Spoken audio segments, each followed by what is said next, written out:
All right, welcome friends. Thanks so much for being here today. I'm Jocelyn, Youth and Teen Services Librarian from the Lyon Township Library. We're very excited to have all of you here with us today. We have Matt Faulkner. We're very excited to, he is the illustrator of Groundhog's Dilemma and the author and illustrator of A Taste of Colored Water. He's also written or illustrated over 40 other books. So he has lots of experience in the literary world, and he's gonna share some of that awesome stuff with us today. And let's see, we are recording this session. So if you wanna come back and watch it later, it will be on our Facebook page as well as on our YouTube page. Thank you so much for being here. And I'm gonna keep you guys all probably muted until a little later when we want to ask questions. If you want to put anything in the chat, I will keep track of the chat and respond there. Matt, you can take it away. Thank you very much, Miss Jocelyn. Hi, everybody. Can you hear me, Miss Jocelyn? Yes. Awesome. So I am very, very thankful to be able to hang out with you guys today at the virtual Lyon Township Public Library. And I can't wait to read a couple of my books. I do want to say that my wife, Chris, wanted to be here with us and to read her book, which is Groundhog's Dilemma, but she's not feeling well today. She had a thing called a stroke a long time ago. And every once in a while, her brain just doesn't work the way she wants it to because of this thing called a stroke. So that's what happened today, and that's why she's not here. But I'm going to read her book, and I'm going to show you the illustrations for the book. And I'm also going to read my book, A Taste of Colored Water, and show you the illustrations for that too. Now, before I continue, who are the people in here with us right now who think that they may want to make books someday? They may want to be an author, or they may want to be an illustrator, or they may want to be both. Raise your hand. Thousands of you. Well, Awesome. I know we have a Young Writers Club here at Lyon Township Library. No way. And I know that Ryan is a member of our Young Writers Club, and he writes some awesome poetry, I've heard. And I know Ziva is a member of our Young Writers Club. So I know we have a couple of awesome authors in here with us today. Cool, cool. So one of the things I want you to remember as I read these stories to you is that this is my job. If you make drawings in school, if you ever write stories in school, I want you to know that I did that too when I was your age, back when dinosaurs were alive. Okay? So just keep that in mind. You could have this job that I do, making books. And so I want you to watch. After I tell the stories, I'm going to show you how I make a book, and you can see, do I want to have this guy's job? Okay. So I'm going to change the screen now so we can all see the first book, Groundhog's Dilemma. Here we go. And while Matt's doing that, I'm gonna, hopefully, I think all of you guys have picked up your Groundhog's Dilemma kits from the library. We printed off some fun stuff from the Groundhog's Dilemma from Kristen Remenar's website. So you guys should all have the fun little puppets to make. And I think maybe Cassie and Cece are working on them. I see some crayons over there. And some different activities to write a letter to Groundhog, and to learn about trying to be persuasive and convince someone of something. So just wanted to make sure, if you don't have those, I can make extra copies, or I can email them to you. Just let me know. Awesome. Are those the pictures of the groundhoggy and stuff are people coloring them? Did some people hold I think those up? so. Who's doing that? Who are those people? Do you know who those people are? Yes, here, I can spotlight them for a minute. Nice. There's Cassie and Cece. Awesome. Way cool. Hi. All right, everybody get some applause. Applause, please. Way to I had a go. feeling they were working on that. Awesome. Very cool. I'm really impressed with that. That's great. Thank you for coloring that stuff. All right, keep going. You can keep drawing while I'm telling the story. I think that's the perfect way to read a story. I always used to love to draw and paint, and still do when hearing a story. Okay, so let's get busy with, oh, by the way, that's my beautiful wife, Chris. Okay, I'm trying to do the next slide. So it And looks a tiny bit different than it did earlier, Matt. Right now okay, I can see a little red, yellow, green dot up at the top, and it okay. says PowerPoint slideshow. Whereas before, when we tested it out, I wasn't seeing that part. Hmm. Yeah, there's a red dot going on and off, isn't there? Okay, let me stop sharing it and start sharing it again and see what happens.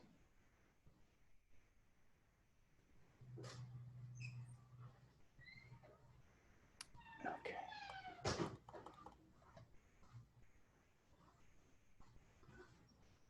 All right. It's not doing it yet.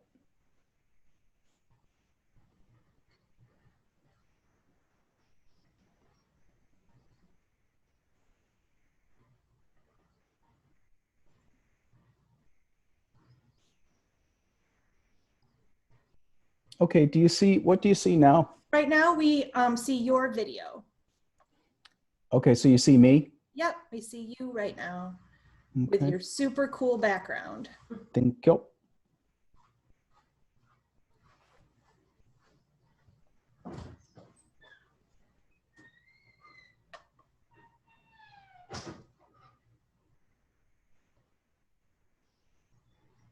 Okay, trying to get the share screen up again.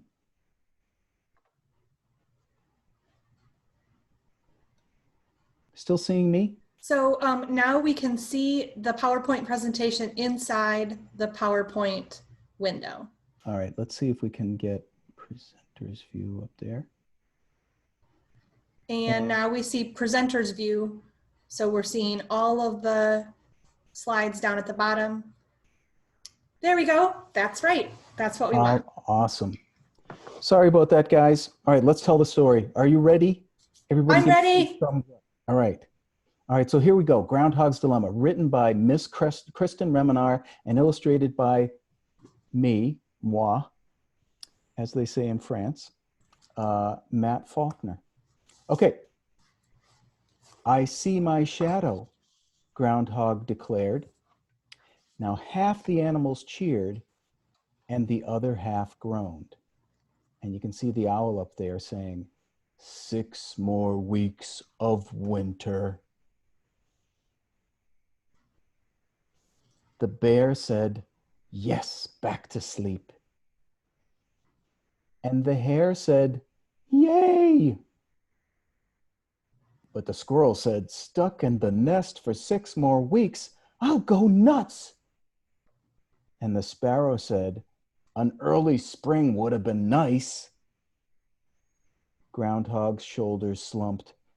I just call it like I see it, he mumbled, heading back into his den for a good long nap.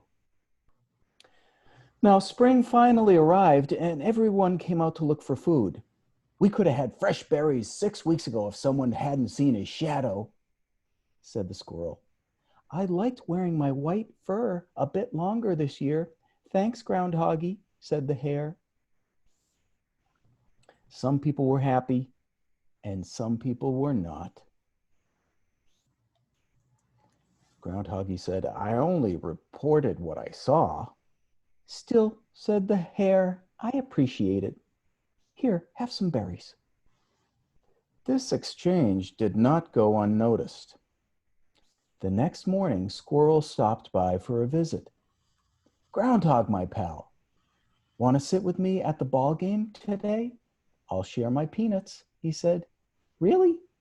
Gee, thanks, replied Groundhog. No problem. Anything for a friend. Maybe next February you could return the favor by making spring come early, Squirrel said. Well, I don't actually control the weather. I just report it, said Groundhog. Think it over, pal. That afternoon, Bear clapped a paw on Groundhog's shoulder. How would you like to play catch after the game? Bear offered. Oh, I don't know. You usually get mad because I keep dropping the ball, Groundhog said.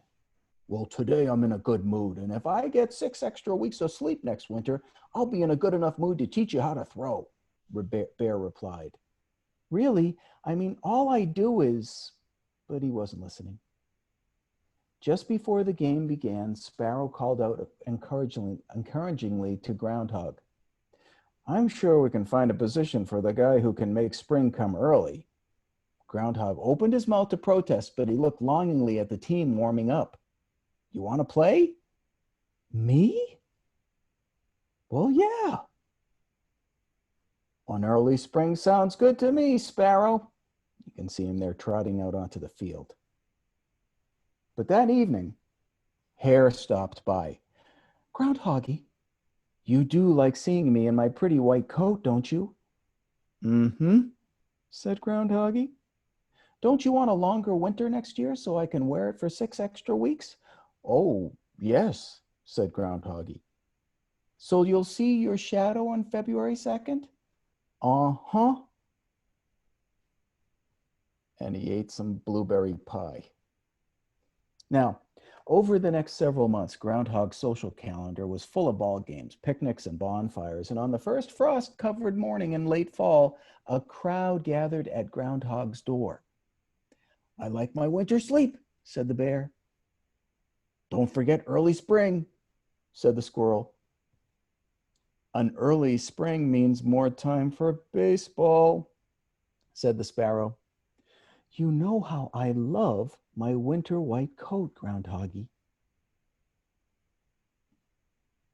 He didn't know what to do. And as he settled in for the winter, Groundhog felt restless. One snowy night, he left his den looking for help. Owl, said Groundhog, I need some advice. Squirrel and Sparrow want an early spring, but Hare and Bear want a longer winter. I've said yes to everyone, but I want them to like me. I don't control the weather. I just predict it. He doesn't look very happy there. To see your shadow, to see or not to see your shadow, that is the question, said Owl. You got yourself into this, Groundhog. You'll have to get yourself out. However, I'd appreciate it if you could make spring come early. Winter is tough on my old bones. Groundhog slunk back to his den. He spent several restless weeks mulling over his options before sinking into an uneasy sleep. February 2nd dawned chilly and bleak. Groundhog looked up at the partly cloudy sky. He looked around at the expectant faces. He looked down at the ground, unsure of what he saw. Do you see your shadow or not? Groundhoggy. Then the sun broke free of the clouds and shone brightly, and Groundhog knew that no matter what he said, spring would come when it wanted to, and either way, someone would be angry. All he could do was tell the truth. And he did. Groundhog took a deep breath, puffed up his chest, and he said, I see my shadow, he announced, and half the animals cheered, and the other half groaned. And the owl said, 6 more weeks of winter. Yes, said the bear. Yay, said the hare. Drat, said Squirrel. Hey, I thought we were friends, said the sparrow. Well, we are friends. You're all my friends. Groundhog sighed, I promised you what you wanted so you'd stay friends with me. Groundhog hung his head. I'm sorry, everyone. I shouldn't have pretended that I could control the weather. I just call it like I see it, that's all. Oh, it's not your job. It's not because of your job that we're your friends. Well, not only because of it, said the squirrel. Uh-oh, it happened again, Miss Jocelyn. It's not advancing. I'm going to have to hop out again. Hold on, maybe this will do it. Yes. It's not because of your job that you were your friends. Well, not only because of it. Groundhog looked up at them, grumpy and hungry from months of cold. I know it doesn't make what I did right, but maybe you'd like to join me for hot chocolate and snacks, he said. 6 weeks will go by faster with a full stomach. All right. With some grumbling and squeezing, everyone joined Groundhog, and they ate, talked, and laughed until they were stuffed and sleepy again. Oh, back to the den, said the bear. Sparrow, Groundhog said, I know you're angry, but I'd still like to play baseball with you in the spring. Sparrow smiled. We could use a good umpire. Groundhog grinned. I'll call it like I see it. And 6 weeks later, Groundhoggy said, play ball.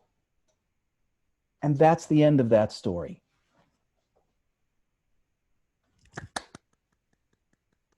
All right. Now, I hope you liked it. I'm going to show you some sketches that I did for that story. The first one is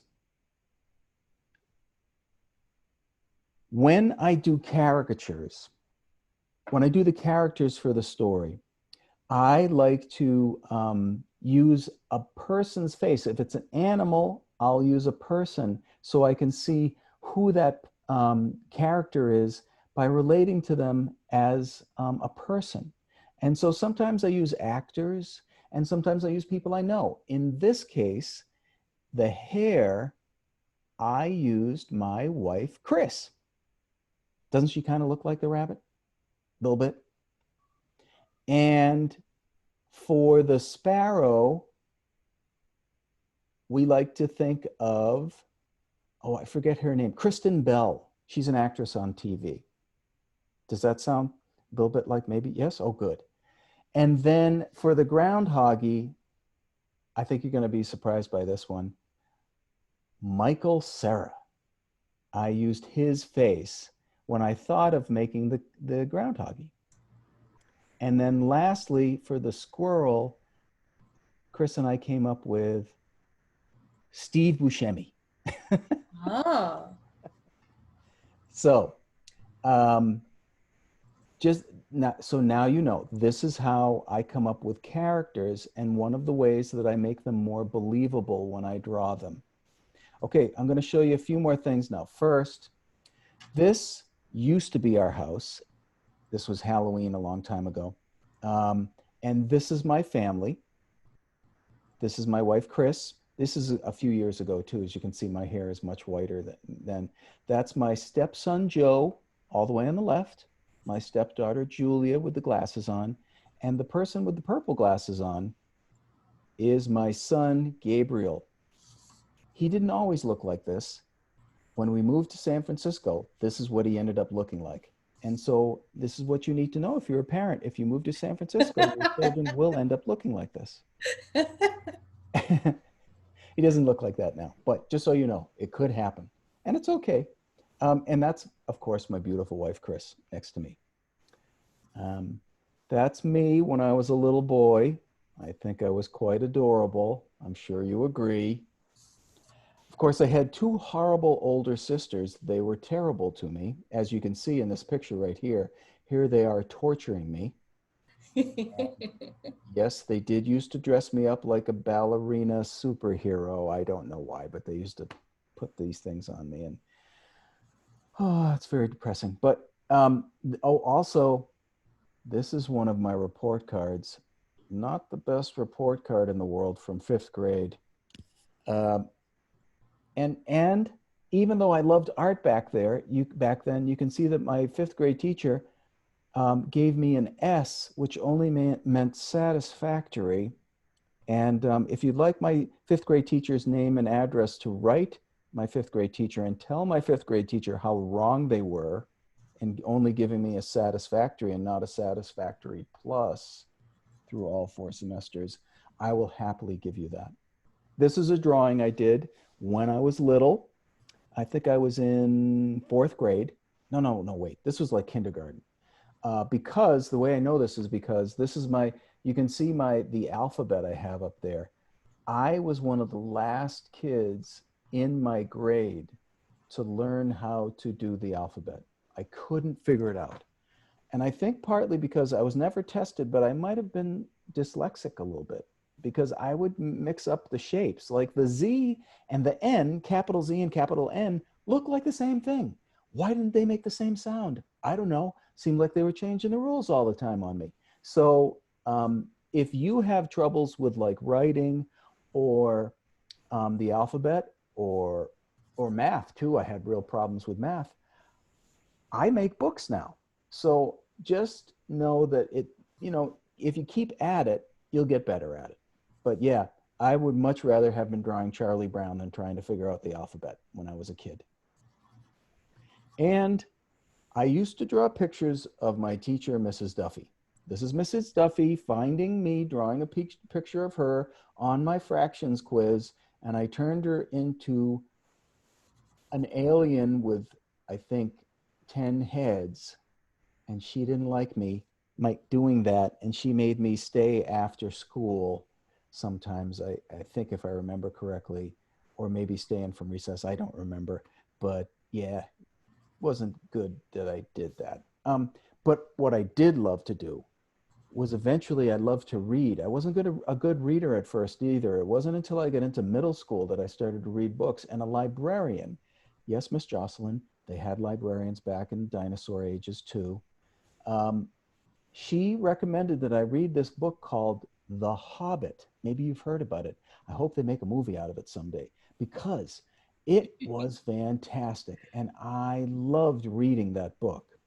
And the minute I read it, I had to make some of the characters. So this was one of the characters named Thorin Oakenshield.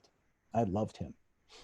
Okay, now I'm going to read another picture book to you called A Taste of Colored Water.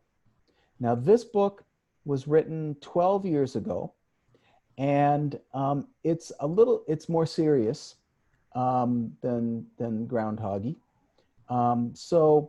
Let's just get busy telling it, and then we'll talk about it afterwards.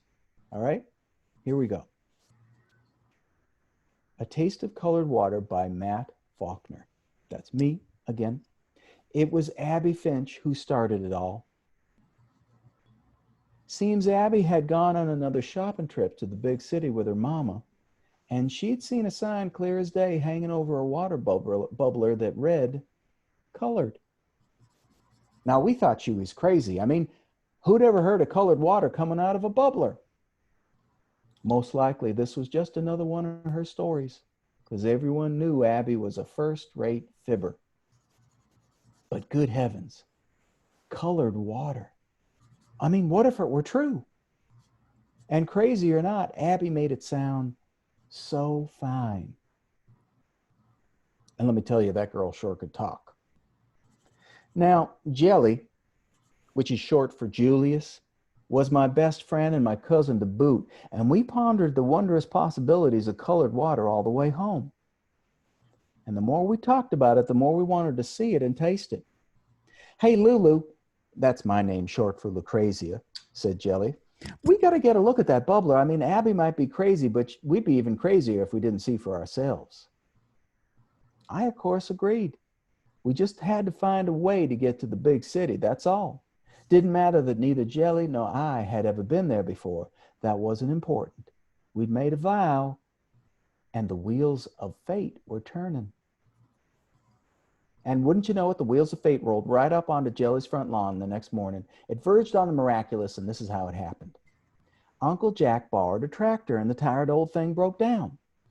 Now, Jelly and I were sitting on the front porch the very moment Uncle Jack decided to drive into the big city to get a new part for the tractor's engine. We offered to come along and keep him company. But Uncle Jack wouldn't have it, though. Don't test me now, children. I'm busy. Jelly and I were nothing if not persistent. We pestered poor old Uncle Jack till he gave in. Oh, enough, he said. But I don't want no silliness from y'all, and I'll expect you to stay in the truck while I'm in the store. Do you understand? Oh, yes, sir, said Jelly. And we climbed into the truck. So there we were, side by side in Uncle Jack's truck, bouncing along on that road to the big city. Let me tell you, life was good. We had a jug of lemonade and some peaches too, and it was such fun going on about the colored water, whispering and giggling. Of course, Uncle Jack had no idea, and that was a good thing, because he would have turned the truck right around if he'd known what we were up to. Now, the big city is not at all like at home. Not at all. We watched the buildings along the road grow bigger, and there were hardly any trees and no fields, but lots and lots more people walking and talking or just sitting around fanning themselves in the heat. Mind yourselves now, said Uncle Jack. No more silliness. The big city made me nervous, and I knew Jelly was nervous because he was holding my hand so tight. I think Uncle Jack was nervous too.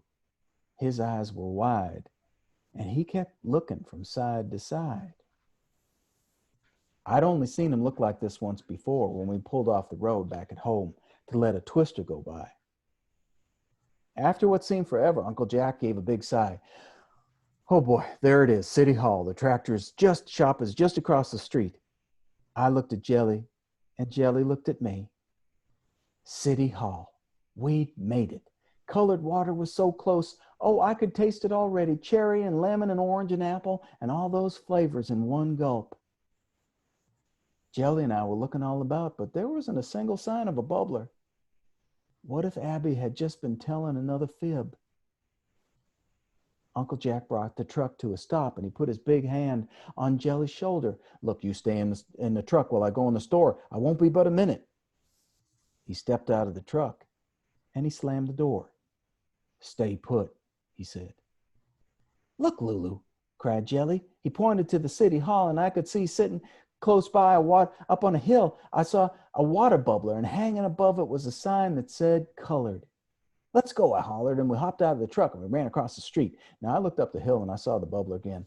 There it was, just waiting for us. Let's race, said Jelly, and we ran up the hill. Now, Jelly was faster than me, and he sprinted ahead, but I caught up to him at the top of the little hill, and we stood there, just staring at that bubbler. I told Jelly to go ahead and have a drink. I mean, he got to the bubbler first. It was only fair. No, he said, you go first. Ladies before gentlemen.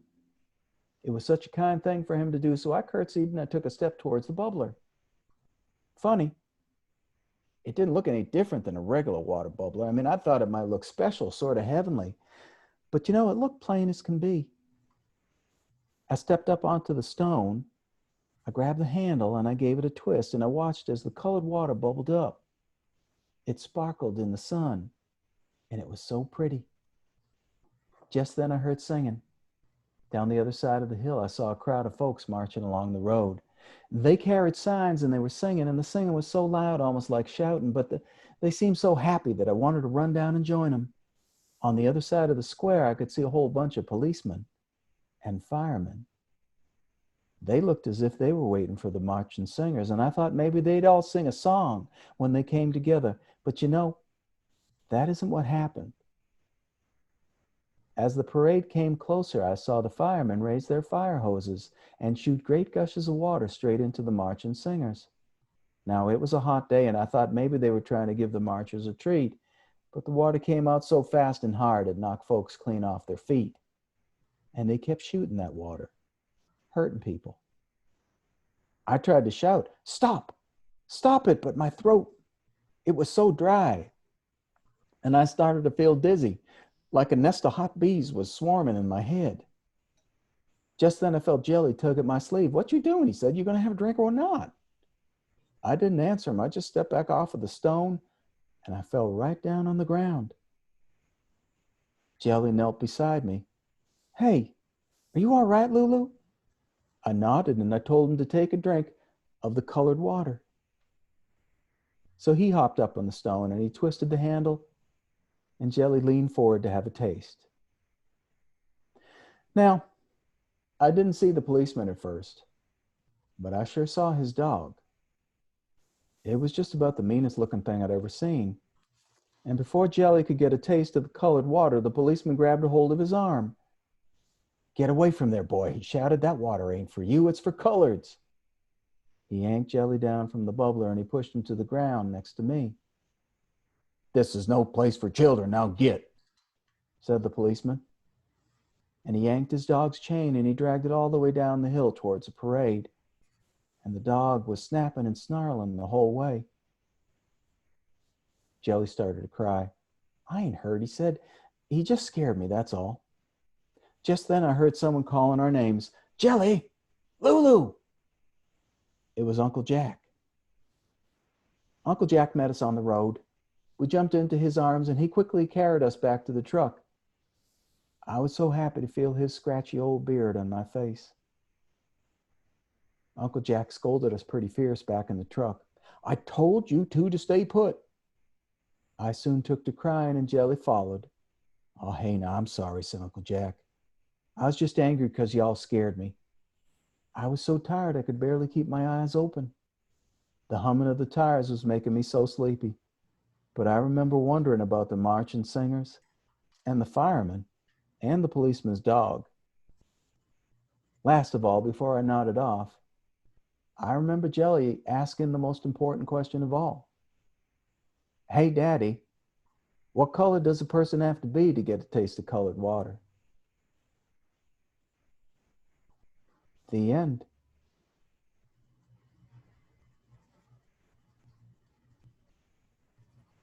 So now I'm just going to show you a few drawings, few more slides before we have questions and answers. When I make a book, I usually start by drawing very small drawings. And so that's what this is. This is what we call a thumbnail drawing. And it may look pretty big on your screen, but actually it's only about that big. Only a few inches by a few inches. And then if I like what I see, and I may do for every single illustration in the book, I may do 3, 4, I don't know, 10 of these little drawings. And then once I like it, I'll turn it into a drawing that looks like this. So you can see it's kind of like this drawing, but this is the final art that goes in the book. So when the editor sees this drawing, what happens is the editor said, okay, here's what I want you to do. First of all, take those silly looking glasses off of Jelly. And when I was first making the story, I thought Lulu would be a black little girl. And he said, no, I think she should be white. And then also make Abigail look a little goofier. And then move Jelly and Lulu over to the left side of the screen. And that's supposed to be a dog lying on the ground there in front of everybody. Move him into the background closer to the gas station back there. So that's what I did. I took the glasses off of Jelly. I made Lulu a little white girl. I had the dog stand up. And I think you can see that I made Abigail look a little goofier. All right? Does she look goofier now? Now, here's one of the things you may not know. For this book and some books that I used to do, what I would do is I would do a drawing. And then because we wanted to make the black lines be really black, I would make 2 different pieces of artwork. One was the black lines for the drawing, and the other one was the watercolor. So I've already done the black lines for the drawing. And if you've ever used watercolor, that's what that thing is in the right side there. That's what I call a palette. And it's got all of my watercolor paints on it. It's every watercolor paint that I could ever want. And what I do then is I tape down the drawing and I take a piece of watercolor paper, and this is actually a copy of the drawing. It's not the original drawing because I don't want to get it all wet.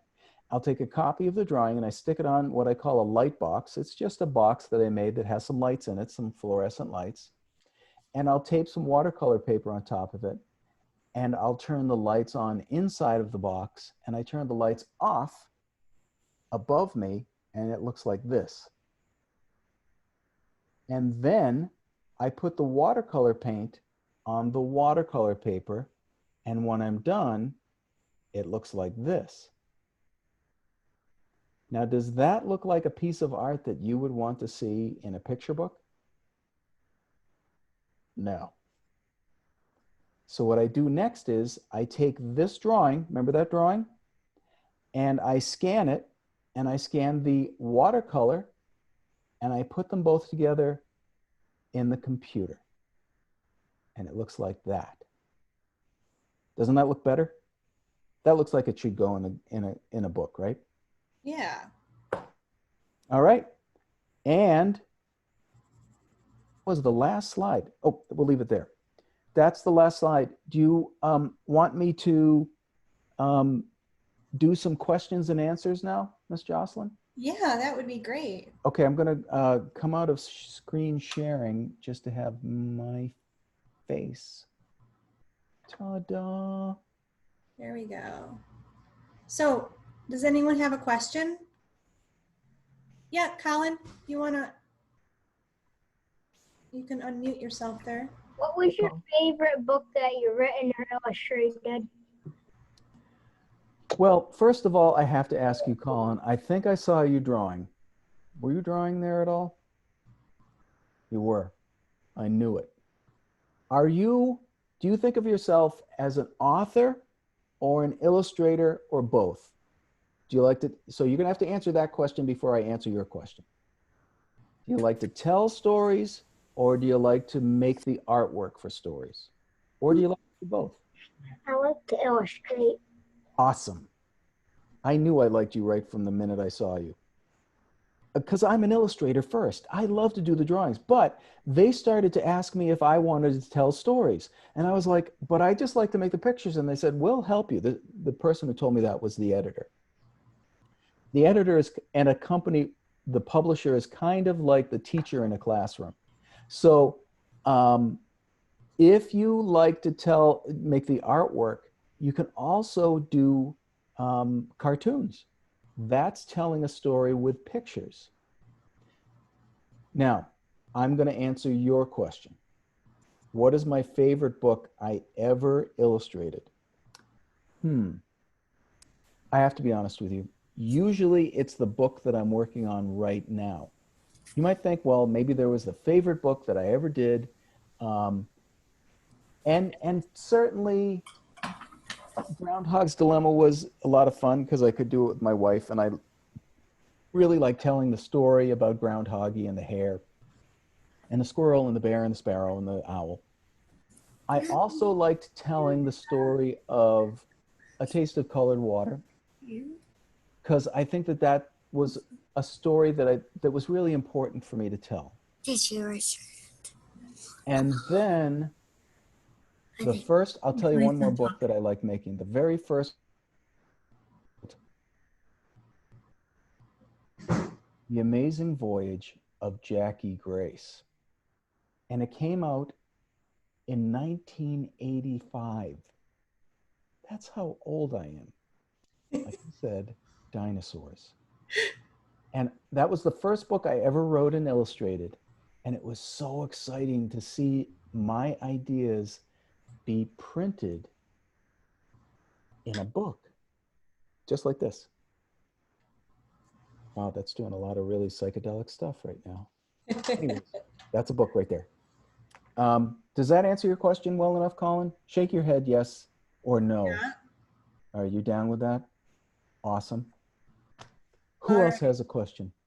I think Cassie and Cece, did you have a question? Yeah. Hello, Cassie and Cece. What's your favorite character? In Groundhog's Dilemma? Mhm. Tell me. And okay, first, all right, who are you, Cassie or Cece? Cece. Hello, Cece. Give me a wave. Nice to meet you.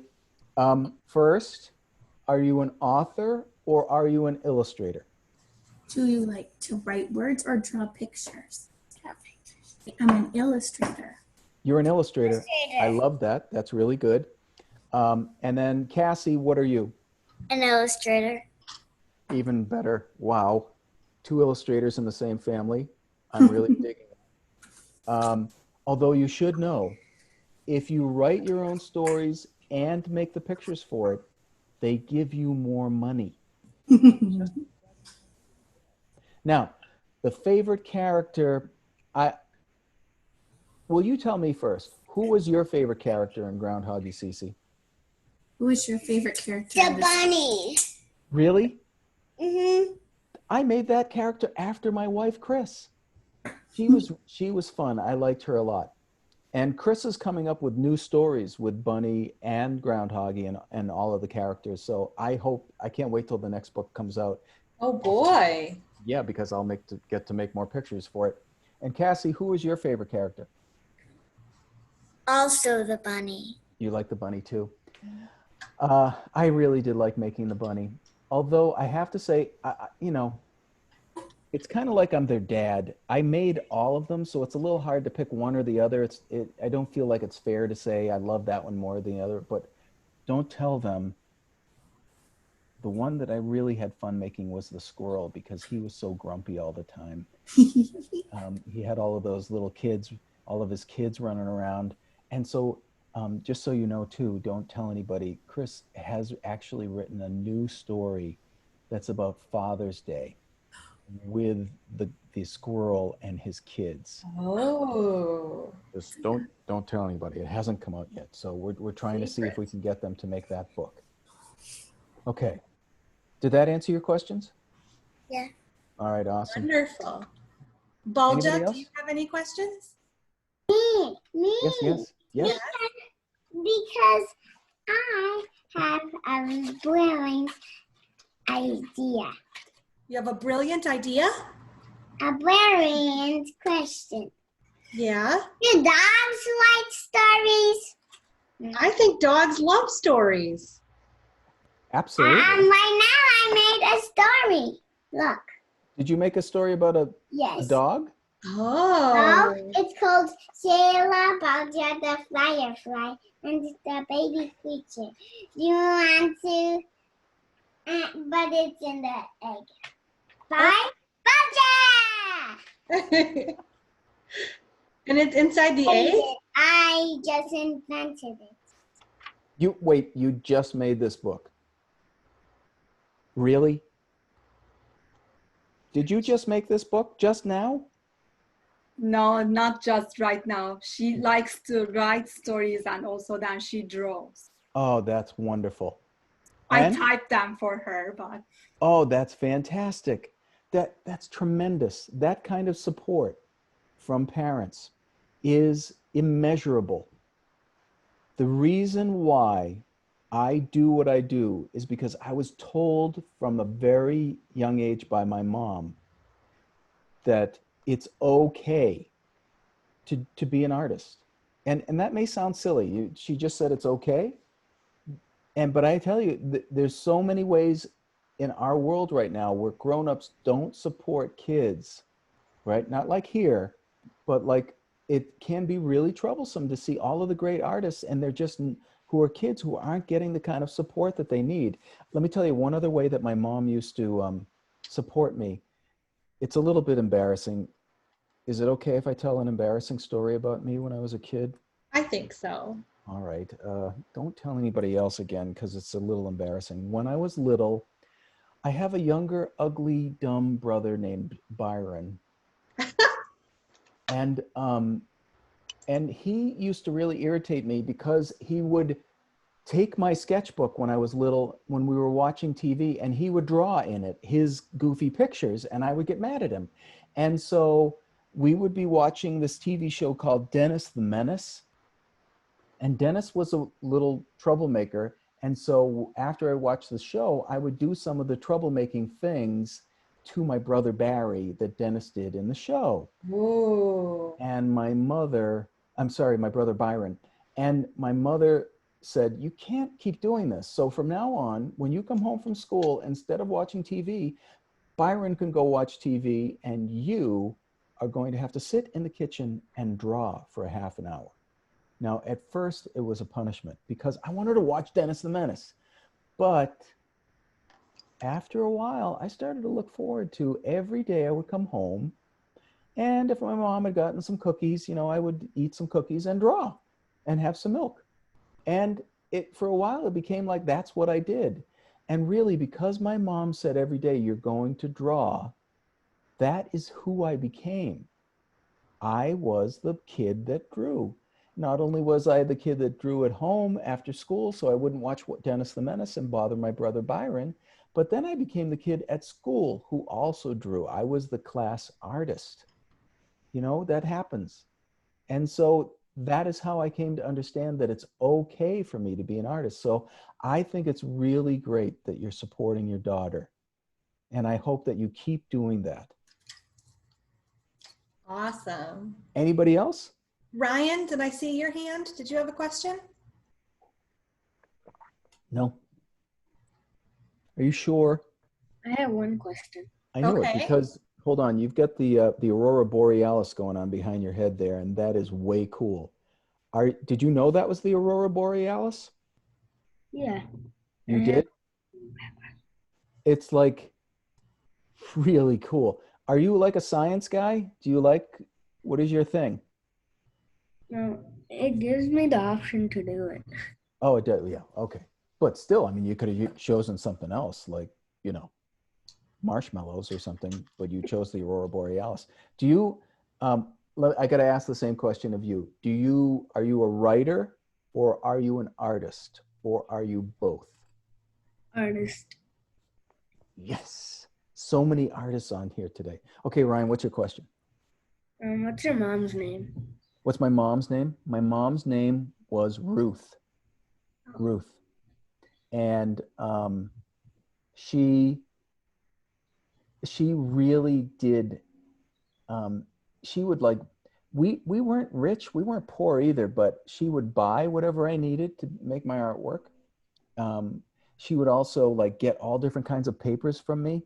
I remember one day we went shopping and we were at the grocery store, and she saw that the butcher at the store was wrapping up some of the meat. Oh, it looks like Sarah wants to ask a question. Was wrapping up some of the meat with, hold on, Sarah, we'll get to you in a second. Was wrapping up the meat with this brown paper, and it was like cool looking paper. And she said, can I have some of that paper for my son so that he can draw on it? And so we brought it home, and yeah, I drew on that paper for a little while. All right. Very cool. Any other questions, Ryan? I think, oh. No. You good? All right. Thank you for that question. Was Sarah? All right. I think, is that Aurora? Oh, that's her mom. I think Sarah is Sarah's mom. Okay. What was your question, Aurora? Well, I want to tell how about Frozen 2. Well, we're not talking about Frozen 2. We're talking about their book. Hmm. So So what was the inspiration so for how you... We buy some books in the library, and they call Mermaid Tales. Oh, you Okay. borrowed Mermaid Tales from the library? Well, we're asking him about his book. So what was like your inspiration to specifically draw the characters the way you did? You know, I don't usually, are you Sarah? Yes, I am. Oh, hi, Sarah. And hello, Aurora. I don't usually get to talk to the, she's good. Is that a wolf? Is it a doggy? Yeah. It is a dog. His name is Ice. Nice. Nice. I like it. So I don't usually get to talk to the authors when I illustrate somebody's book. They don't let us talk to each other when the publisher hires both of us, and they simply send me the story and I make them. But in this particular case, because the author was my wife, I got to talk to her all the time. And so one of the things, the inspiration for me was those conversations. When she actually would talk like the hare, and she kind of talked like the hare like this. So I was like, okay, you have to be the hare, right? And then, you know, like like I said, the actors, I often, when I start to get a picture in my mind of who the groundhoggy should be, when I saw the actor Michael Cera, I thought, oh, that guy, he sounds like groundhoggy would sound.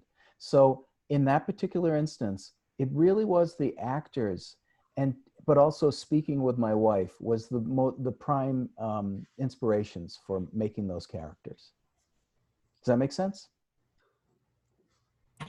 Yeah, absolutely. That makes a lot of sense. And you know what's funny too, Sarah, is that when I make a book about that has people in it, I will often use animals as the inspiration for the people. For instance, I might use a wolf for a person in a story, and just have that picture. And when I've drawn the person, whoever the person is, I'll keep a picture of a wolf to remind me of that's what their personality feels like to me. You get that? Why I might do that too? It's just another resource. Yeah, it's almost like you're imagining those characteristics and how would those characteristics influence that person's aesthetics and so forth. Yeah, that's just the way I would have said it. The way you just said it. So great. Thank you. Excellent. Ziva, do you have any questions? You could put them in the chat if you wanted. I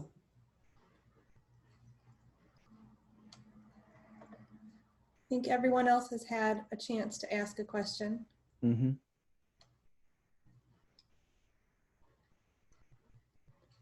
So can I ask some questions before we go? Absolutely. Who here loves the library? Can I have a show of hands? I love the library. Okay. Who here is part of, what were the things that you talked about before, Miss Jocelyn? The Young Writers Club. The Young Writers Club. Who are the people who are in the Young Writers Club again? Can I see hands for that too? Awesome. Awesome. And what was and then there was the reading.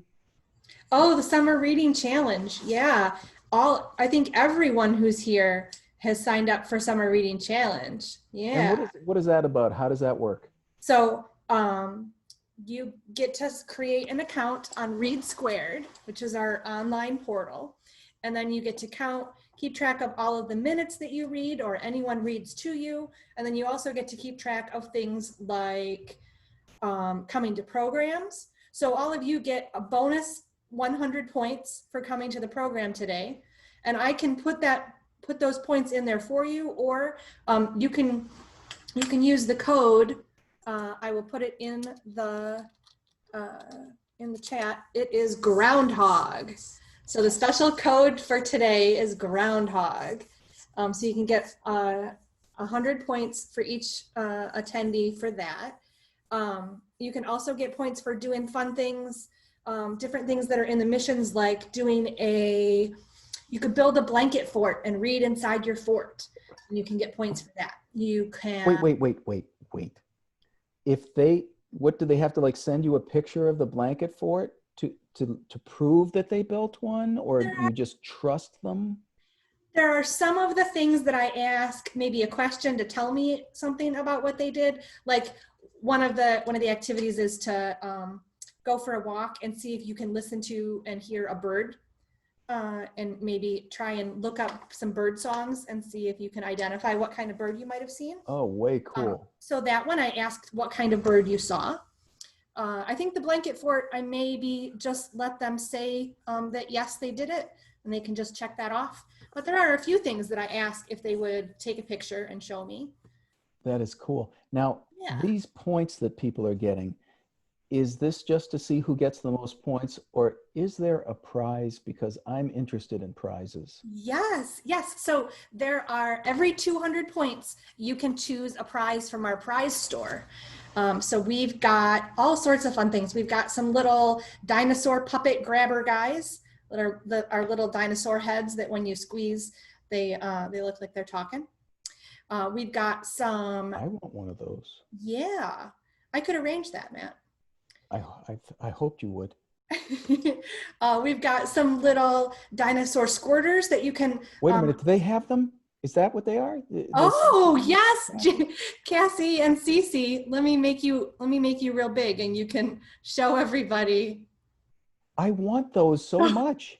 Those are the grabbers. Yes. Those should be like worth 5,000 points, not 200. They have been the most popular prize this summer. Well, yeah. I mean, well, yeah. Yeah.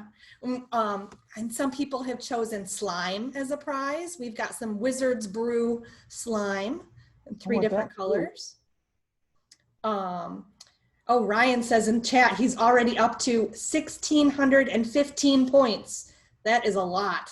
Wait, how did he, can we keep talking or do you have to go someplace? No, we can definitely keep talking. Okay, wait. So if anyone needs to go, thank you so much for joining us, but we would love if you would stay on and chat. Yeah. So Ryan, how did you get did you read all of, lots of books, or were you just doing, listening to the birds and you really got involved? Read the books. You read the books. What's one of the books that you read? What was your favorite? Diary of a Wimpy Kid. Oh yeah, because it's a cartoon and storybook. Of course, because we're all artists in here. But 1,615, that's a lot. I mean, did you do the So I basically Ryan also has come to a lot of our online programs this summer. He's probably been our best program attendee because he has you've come and done some of the Lego My Library programs, right? I didn't do the Lego one. You didn't do Legos? No. Oh, you've done a couple things. Did you come to trivia? No, I did Young Writers Club. You did Writers Club? And I did acrylic painting with my mom. Yeah, we had a painting program. Yeah, and I don't remember others. Yeah. It's very cool. One of the other things too, for people who are artists is dreams. Does anybody dream at night? Does anybody have bad dreams at night? You can raise your hand if you've ever had a bad dream. Yeah, I do too. I have found that actually some really cool stories can come from my dreams, even the bad dreams. Let's say I have a dream about a kangaroo, right? And it's running away from an alligator in Australia, and I'm scared. If I wake up right after I have the dream and I have my sketchbook right next to me in my bedroom, if I wake up and start to draw, I find that I feel much better, much quicker after I've had a bad dream. So I would suggest to you, think about keeping a sketchbook or a drawing pad with you in your room when you go to sleep. And as soon as you can, when you wake up, draw pictures of your dreams. What are you holding up, Cece? What about worms? Do you like this book? Cece? Can she hear me? Looks like you guys are still muted. Do you you can hit the space bar and then you won't be on mute anymore if you want.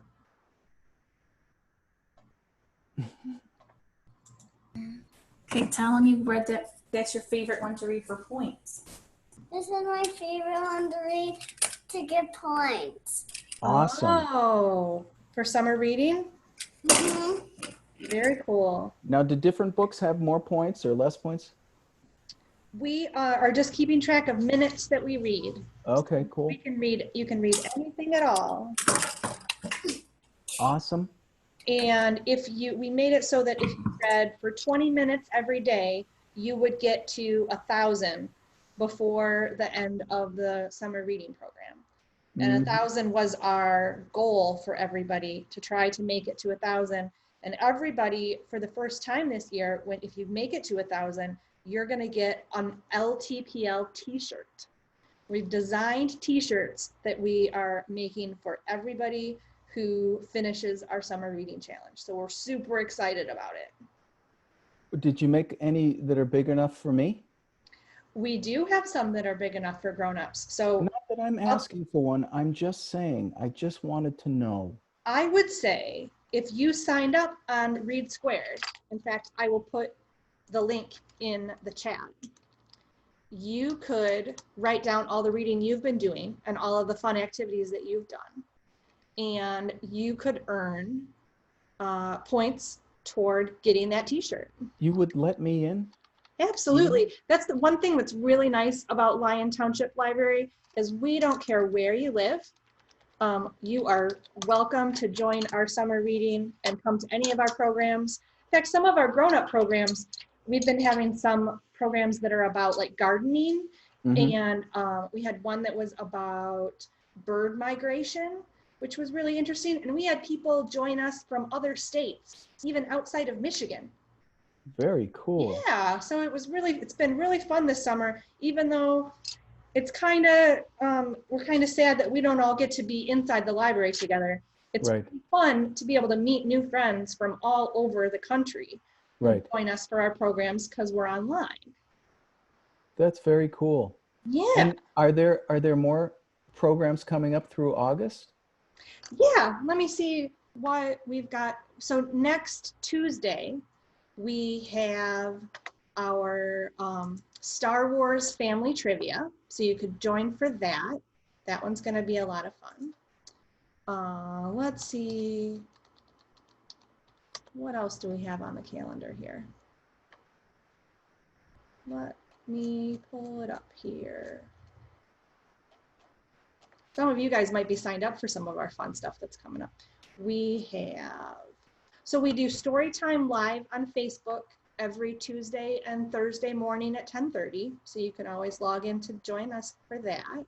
Cool. We've got, we have a Lego My Library block party where everybody just builds with blocks or whatever kind of building things that they have at home. And then we show off on Zoom what we've all been making. Very cool. Yeah, that is coming up on Wednesday at 3 o'clock. And we've got another acrylic painting. That one's more for like teens and adults, but as Ryan said, he did it with his mom. So kids can do it with grown-ups too. So it's just like you get out some acrylic paints and you paint with a teacher online? Yeah, that one we actually made kits that have a little bit of different, wow. each different paint and a little canvas that goes in the bag too. And you can follow along and do the design that one of our librarians, Katie, is leading. Oh, that's fantastic. And Ryan did that already? They did one of them already, and then there's going to be another one next Wednesday. Oh, that's wonderful. Yeah, we also did, we did two that were watercolor programs, and we gave out watercolor kits too. So that was,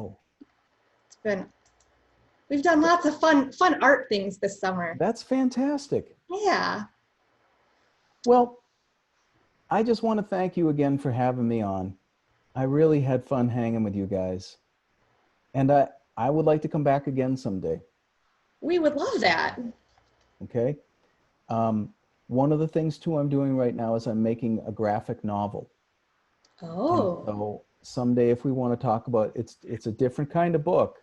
If people want to talk about graphic novels, I would be happy to come on and show how those get made too. That would be very cool. All right. So Miss Jocelyn has also been working on coloring her puppets. So I want to show off. I don't know how well it also blends into the background, but yeah. But there's my groundhoggy and hare and our squirrel and friends. Very nice.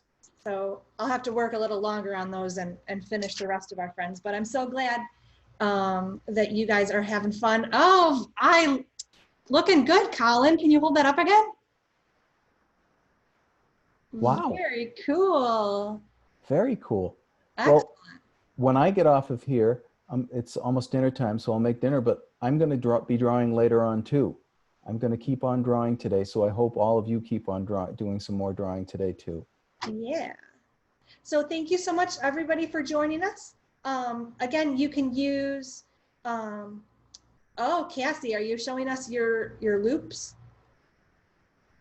Very cool. You've been making cool things with your loops? Awesome. So the code for today, again, is groundhog. And, oh, you're very welcome, Ziva. Thank you for joining us. Hope you guys all had fun. And we will see you again soon. Bye, everybody. Thank you. Bye-bye.